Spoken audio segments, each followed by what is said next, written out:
Ya tuan-tuan, ada disebut 18 Januari ini.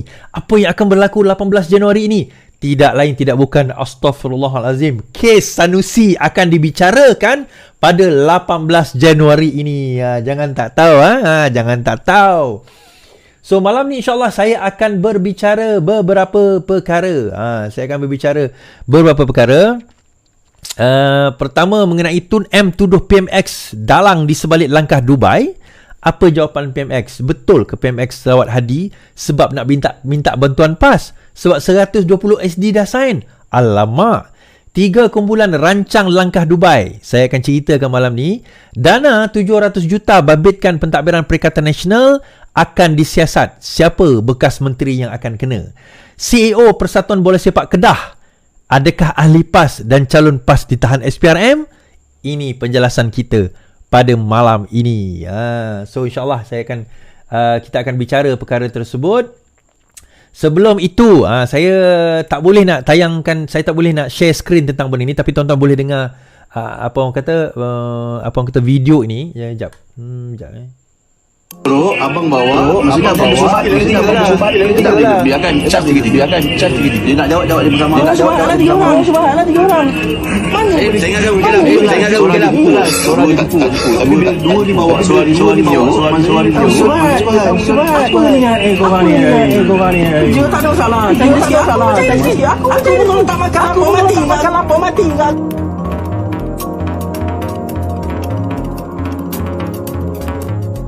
Okey, video tadi tu berkenaan dengan apa pula Is? Okey, 3 orang yang dikatakan salah seorangnya adalah ahli ataupun wartawan Harakah, seorang ahli PAS, seorang lagi saya tak pasti siapa, dikatakan telah menceroboh ke rumah MB.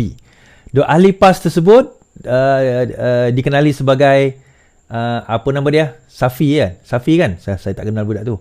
Okey, satu laporan polis telah dibuat pada 5 hari bulan 1, iaitu hari ini, lebih kurang jam 4 pukul 5 petang tadi, semasa saya bertugas, ni pegawai penyelia pegawai keselamatan tu lah, di kediaman rasmi MB Negeri Selangor, saya terima panggilan anggota polis yang bertugas di pondok pengawal, iaitu Lieutenant Colonel. Dalam panggilan tersebut, beliau memaklumkan kehadiran satu lelaki Melayu mewakili wartawan Harakah untuk memasuki kediaman tanpa jemputan, dan tujuan saya memaklumkan kepada anggota sentri kediaman Menteri Besar tiada jemputan dan kebenaran untuk memasuki kediaman.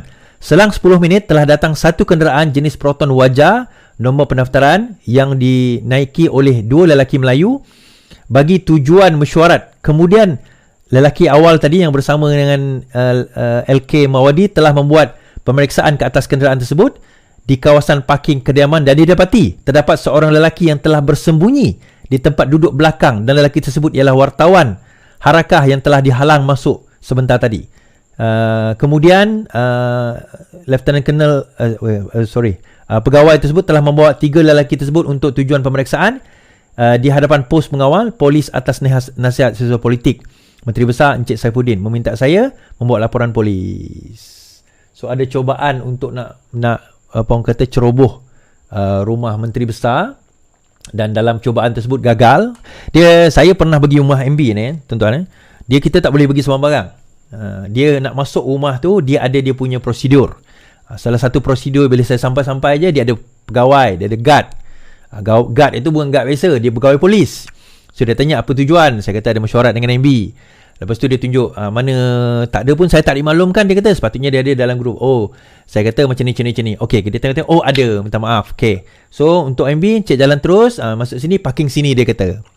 Alright, so itu prosedurnya kan. Bukannya kita kata main terdedah, main masuk macam tu tanpa prosedur, tutup kena. Dah kena tahan nanti, dia akan buatlah video yang paling tersakiti lah. Dia akan buat video adalah yang paling orang kata apa, paling yang itu yang inilah. Dialah yang paling sewaktu dengannya lah kan nanti kan.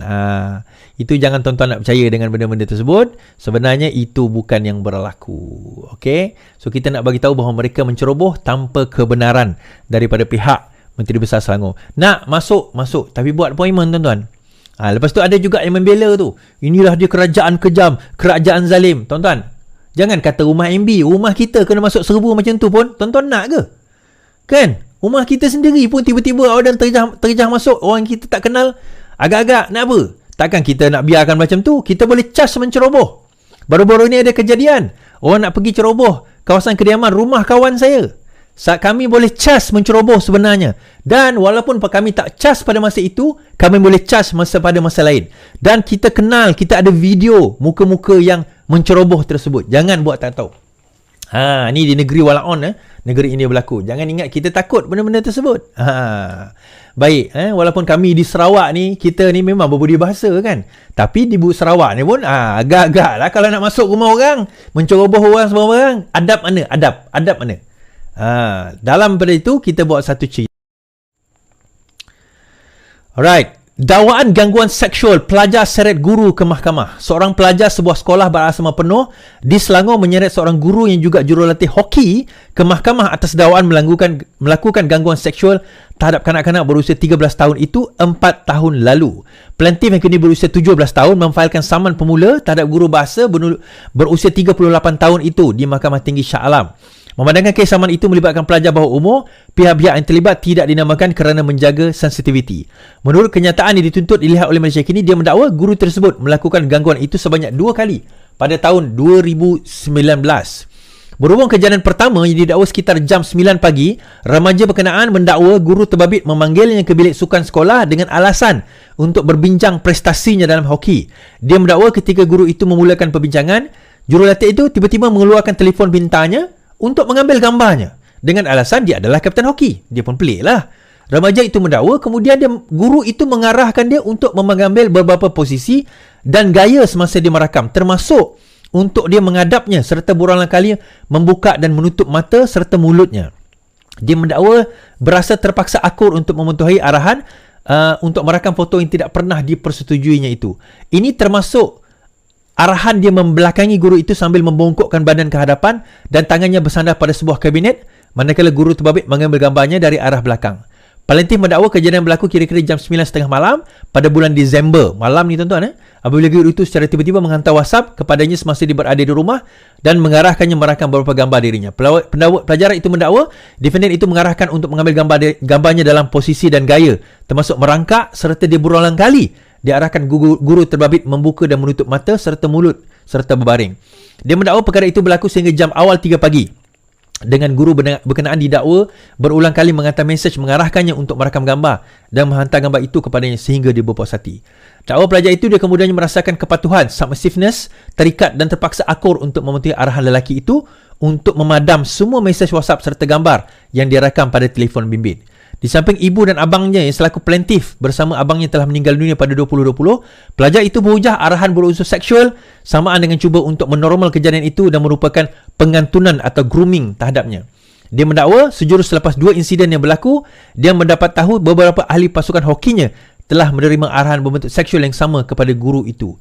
Dia mendakwa sekitar 2020 guru itu sekali lagi menghubunginya semasa dia sakit dan minta dia merakam gambar dirinya dengan alasan memastikan keadaannya. Bagaimanapun dia menolak dan itu menyebabkan guru itu memadam mesej berkenaan.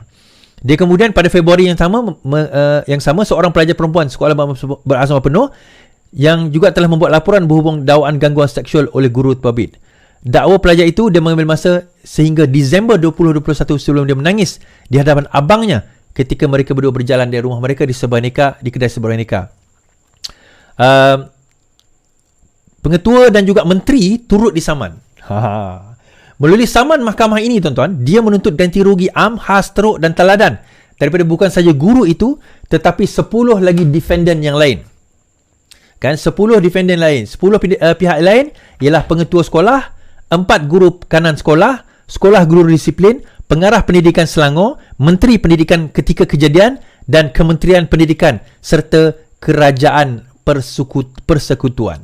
Okey, kenapa saya nak bacakan kes yang melibatkan pelajar-pelajar sekolah ni sebenarnya banyak di swipe under the carpet. No more please. Terutama oleh pihak-pihak sekolah. Saya bukan menuduh semua sekolah macam tu, tetapi ada di kalangan pihak sekolah yang menggunakan ataupun bukan mengambil kesempatan tetapi tidak mau memanjangkan perkara ini kononnya atas alasan untuk menjaga nama baik sekolah. Terutama bila kita sentuh sekolah berasrama penuh ni. Sekolah berasrama penuh ni biasanya sekolah yang berprestij lah kita katakan. Tak dinamakan sekolah tersebut, berprestij lah.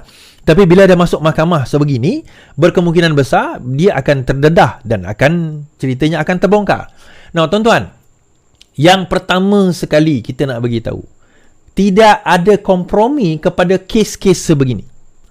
Terutama cikgu ke, pegawai ke, sekolah ke dan sebagainya yang cuba nak menyembunyikan. Dan banyak kejadian ini bukan kali pertama saya dengar kejadian sebegini atau serupa ini di kalangan lelaki dengan lelaki, perempuan dengan perempuan, lelaki dengan perempuan dan sebaliknya. Berlaku di dalam persekitaran sekolah kita. Dan banyak ada di antara perkara ini disembunyikan, settle out of court. Bagi saya ini satu tindakan yang baik dan sangat bagus, saya katakan. Dan siapa yang menariknya, firma mana yang mengetahui saman ini tuan-tuan? Tidak lain firma Faizal Rahman, yang mewakili gadis tersebut. Ini lawyer Faizal Rahman ni lawyer saya juga, yang sekarang ini juga mewakili Wahab menyaman Prof Agus dan juga Mr H dalam kes yang kita tahu pada tempoh hari. Habis cerita kat situ.